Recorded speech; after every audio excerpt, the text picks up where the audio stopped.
Bismillahirrahmanirrahim. Assalamualaikum warahmatullahi wabarakatuh. Sampai berjumpa lagi adik-adik semua. Kali ini kita berjumpa di media online karena kondisi negara kita pada saat ini lagi COVID-19. Semoga semuanya dalam keadaan sehat walafiat. Dan kali ini kita akan membahas tentang peningkatan kesadaran keamanan data pribadi pada aplikasi online.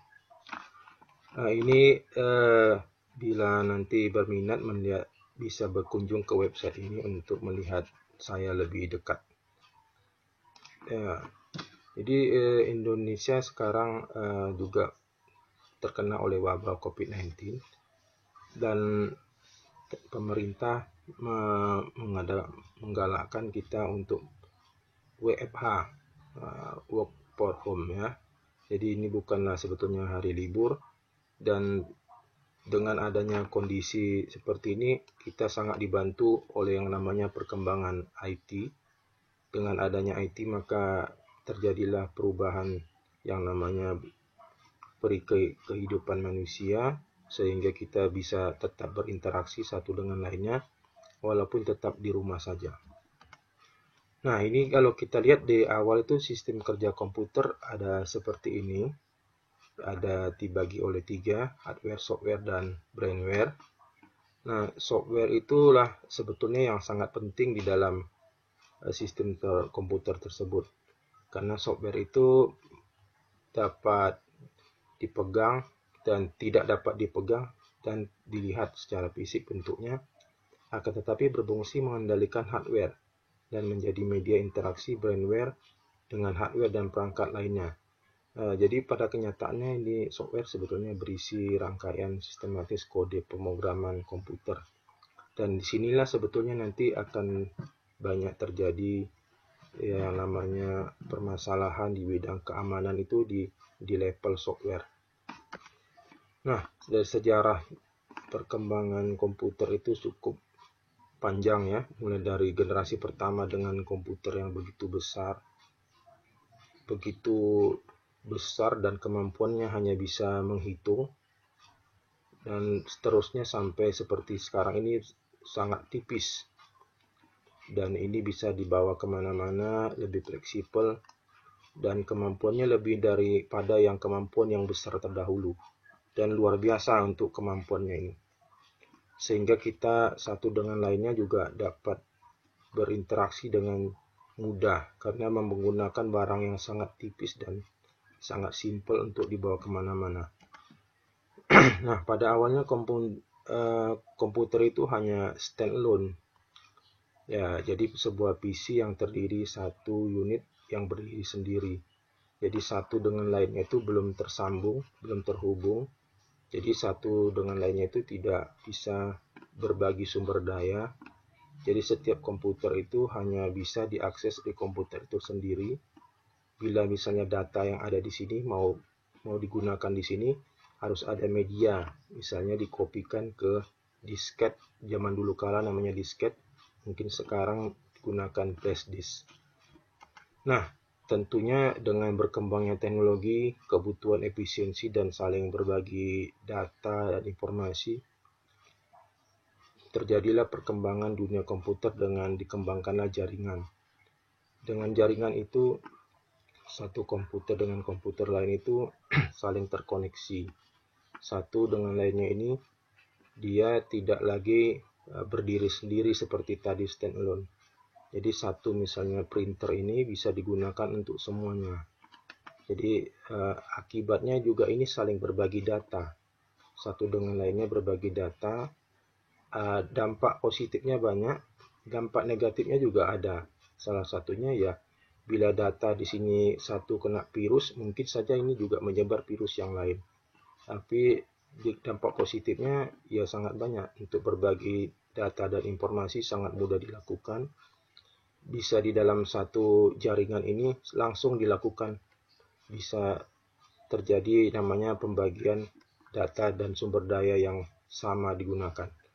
Dan untuk skala global juga sangat seperti sekarang ini sudah berkembang jaringan internet Jadi dari satu komputer yang ada di Indonesia misalnya bisa berkomunikasi dengan komputer yang ada di Amerika atau di Singapura atau di Malaysia dan lain-lainnya. Jadi sangat mudah dilakukan untuk saat ini.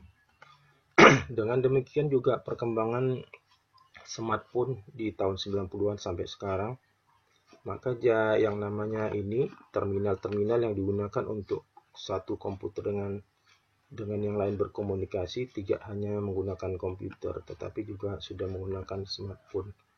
Dan smartphone ini sangat kecil sehingga juga dapat satu dengan lainnya dapat saling berkomunikasi dimanapun dan kapanpun dengan sangat simple. Nah, kemudian dengan berkembangnya internet telah membawa komunikasi secara online dan real time tanpa ada batas ruang, waktu, dan jarak. Ya, internet itu seperti kita pelajari itu adalah sebuah jaringan komputer yang saling terkoneksi satu dengan lainnya menghubungkan ke seluruh dunia. Nah, dampak ini akibatnya juga membuat aplikasi online terus berkembang. Nah, berbagai macam aplikasi mulai dari pendidikan, mulai dari bisnis, media sosial, dan kemudian juga antivirus. Satu dengan lainnya juga bisa berjualan di jualan yang aplikasi jualannya ada di Indonesia, tetapi bisa jadi pembelinya ada di luar negeri, dan demikian juga sehingga satu dengan lainnya dapat berbagi data dan informasi dengan begitu cepat. Nah, keuntungan utamanya tentunya ya dengan adanya jaringan komputer memudahkan untuk saling berbagi, sharing data, informasi, dan sumber daya lainnya dari satu terminal ke terminal lainnya dengan mudah, cepat, tepat dari satu tempat atau daerah bahkan ke seluruh dunia secara global. Ini merupakan keuntungan yang kita sangat rasakan saat ini, dan siapapun yang menggunakan jaringan komputer pasti sudah menerima manfaatnya. Akan tetapi tetap ada risiko daripada namanya jaringan komputer. Ada beberapa risiko yang sangat perlu kita ketahui adalah risiko keamanan. Karena sejumlah banyak orang tadi sudah menggunakan akses pada jaringan komputer untuk mendapatkan dan berbagi sumber informasi, sehingga demikian ada juga orang-orang yang nakal ternyata yang secara ilegal dapat saja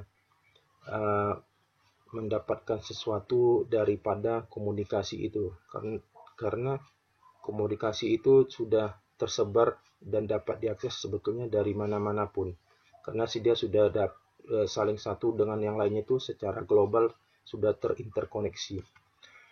Dengan demikian banyaknya kejahatan dunia maya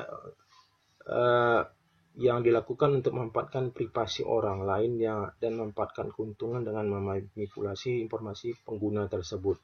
Jadi banyak ya digunakan bermacam-macam lah untuk kejahatan-kejahatan daripada orang-orang tertentu.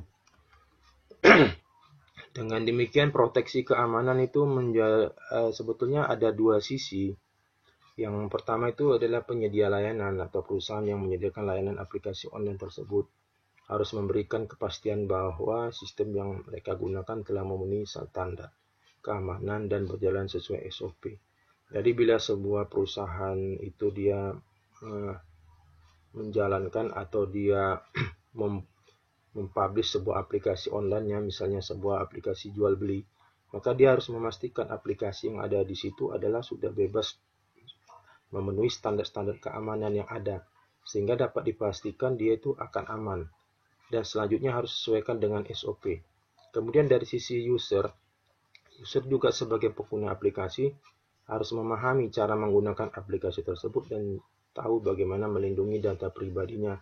Karena bagaimanapun penyedia layanan membentengi, memproteksi keamanannya, jika di sisi user itu tidak memahami tersebut, maka akan tetap juga keamanannya menjadi terbongkar atau dapat ditembus oleh para hacker-hacker.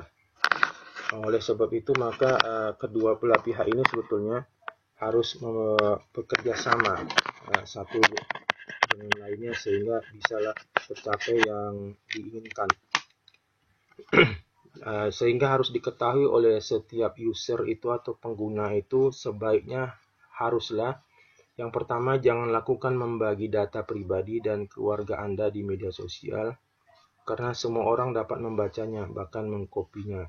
Apalagi media sosial, semua orang bisa melihatnya entah dari mana-mana pun. Misalnya ada sebagian orang yang sangat bangga men-share di media sosial KTP-nya, ada pasportnya, bahkan ada pula ijazahnya. Mungkin juga boarding pass-nya, alamat rumahnya, foto sidik jarinya, atau mungkin bukti transaksi pembayarannya. Padahal di situ semuanya berisi data pribadinya yang satu saat bisa juga digunakan orang untuk disalahgunakan. Jadi kemudian sebaiknya digunakan password, kombinasi bilangan, simbol, serta bukan bagian dari data pribadi dan keluarga Anda. Ini perlu dilakukan karena apabila data Anda dan pribadi Anda itu akan mudah ditebak oleh orang yang tidak berwenang. Sehingga jangan gunakan dari bagian dari data pribadi dan keluarga Anda. Misalnya nama anak Anda jangan gunakan, atau nama istri Anda, atau mungkin misalnya nomor plat mobil Anda, jangan pernah digunakan. Nah, kemudian yang ketiga, pastikan itu komputer Anda itu diinstal dengan antivirus, tentunya dengan antivirus yang kredibel.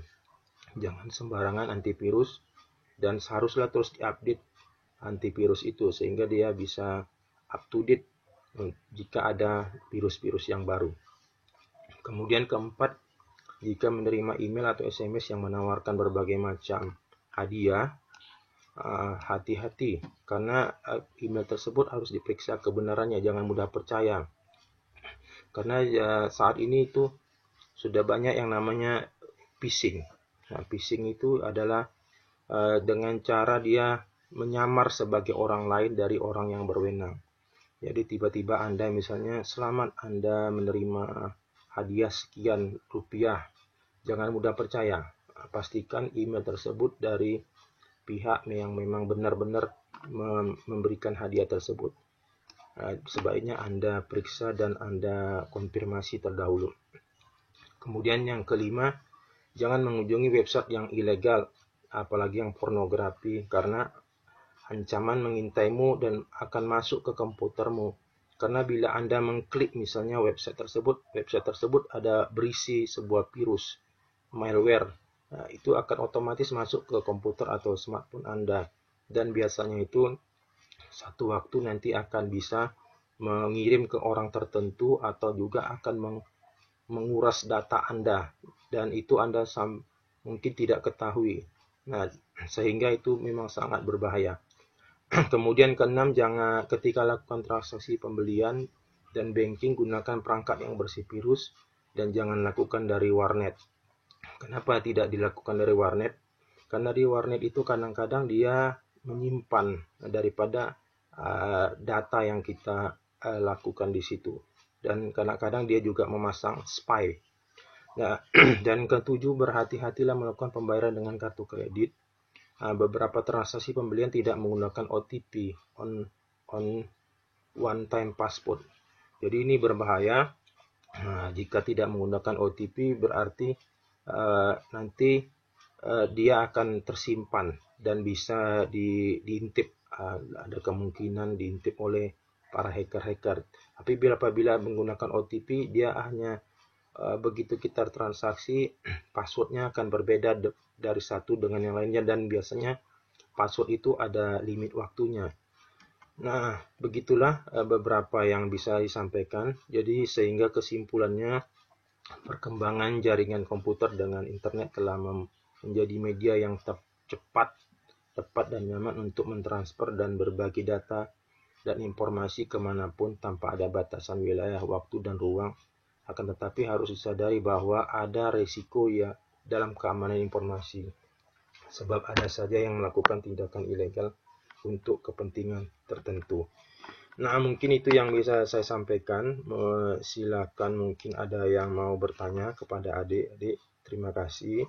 Assalamualaikum warahmatullahi wabarakatuh.